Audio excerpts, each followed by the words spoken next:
Hello दोस्तों, कैसे हैं आप। आई होप अच्छे ही होंगे। आज बहुत दिनों के बाद मैं आपके लिए एक नई स्टोरी शुरू करने जा रही हूँ। ये एक लव स्टोरी है।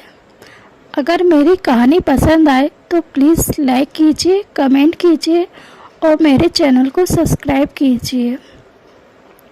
कहानी का नाम है आहना का बॉयफ्रेंड।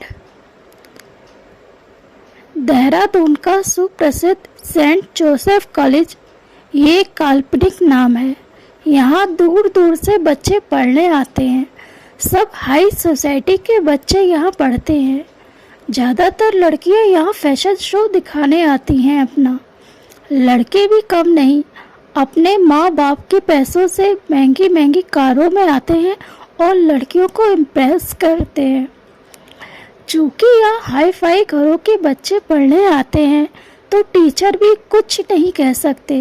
पर कुछ बच्चे ऐसे भी हैं जो केवल यहाँ पढ़ने ही आते हैं। उसी में हमारी इस कहानी की नायिका, जिसका स्कॉलरशिप के बलबूते पर उसका यहाँ एडमिशन हुआ है, जिसका नाम है आहना सिंह। कुछ साल पहले आहना के मम्मी पापा एक रोड एक्सीडेंट में चले गए। तब से उसके चाचा चाची ने ही उसे संभाला, पढ़ाया लिखाया। चाचा जी तो उसको बहुत प्यार करते थे, पर चाची को आहना बिल्कुल पसंद नहीं थी, क्योंकि आहना बहुत ही खूबसूरत थी। गोरी चिट्ठी, काली गहरी आंखें, बरगंडी कलर के घुंघराले बाल।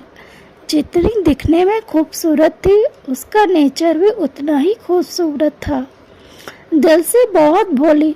उसे दो लोगों से ही लगाव था, एक अपने चाचा जी से और दूसरी अपनी किताबों से। पढ़ने में बहुत तेज थी, आगे बढ़ना चाहती थी, पर हर समय चाची उसे परेशान करती थी, जिससे वे ना पढ़ सके। सब मुश्किलों के बावजूद भी वे अपनी पढ़ाई नहीं छोड़ती थी। जब भी उसे मौका मिलता वे अपनी पढ़ाई जारी रखती थी और हर क्लास में टॉप करती थी। 12th में उसने अपने जिले में टॉप किया। ये बात चाची को बिल्कुल भी अच्छी नहीं लगी, क्योंकि खुद की बेटी तो बस जैसे तैसे पास हो गई। उसकी चाची उसे पसंद ना करने का एक और रीज़न था। उसकी चचेरी बहन प्रियांशी सांवले रंग की थी। ना तो उसे पढ़ने में रुचि थी और ना ही घर के कामों में उसका मन लगता।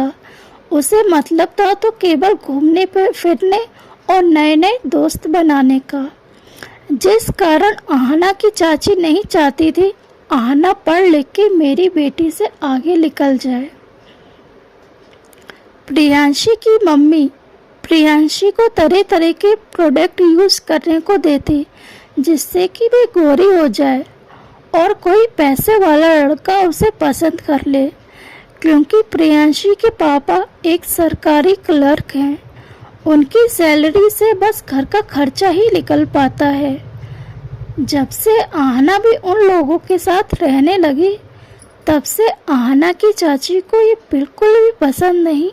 मतलब आहना के रहने पर उनका खर्चा जो बढ़ रहा था, इसलिए वे आहना को बिल्कुल भी पसंद नहीं करती। वे चाहती हैं जल्द से जल्द इसकी शादी करके इससे छुट्टी पाए।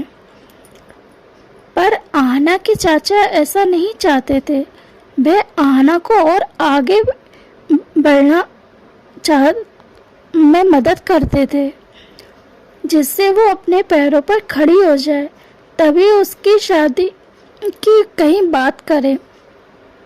पर इस बात से उन दोनों मियाँ बीवी में झगड़ा रहता था। जब आहना को 12th कंप्लीट हो गया और वे आगे पढ़ना चाहती थी, तब उसकी चाची ने बहुत मना किया, पर उसके चाचा के आगे उनकी एक ना चली।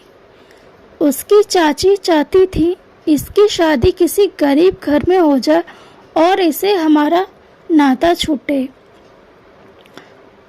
पर आहना यहाँ स्कॉलरशिप पर पढ़ने आ गई। कॉलेज के बने हॉस्टल में रहती थी। इन 2 सालों में आहना के कोई ज़्यादा दोस्त भी नहीं बने, क्योंकि जो भी थे वे सब बड़े बड़े घरों के थे, तो वे लोग आहना को बिल्कुल भी पसंद नहीं करते। सब उसे चश्मिश बुलाते, क्योंकि उसकी नाक पर हमेशा नज़र का चश्मा जो चढ़ा रहता था। ये साल आहना का ग्रेजुएशन का आखिरी साल था। आहना पढ़ने में तेज थी, इसलिए टीचर उसे पसंद करते और वो चाहते थे कि आहना आगे बढ़े, जिस कारण कुछ स्टूडेंट्स भी आहना से चिढ़ते थे। पर उसे इन बातों से कोई मतलब नहीं। वो यहाँ केवल पढ़ने आई है और कुछ बनने, इसलिए आहना इस बात पर ध्यान नहीं देती थी। पर कब तक? कॉलेज लाइफ होती ही ऐसी है। आप चाहे कितना भी लोगों की बातों से बचना चाहो, पर आप बच नहीं सकते। ऐसा ही कुछ आहना के साथ हुआ। अगर कहानी पसंद आए तो प्लीज़ ज़रूर कमेंट करके भी बताइए। धन्यवाद।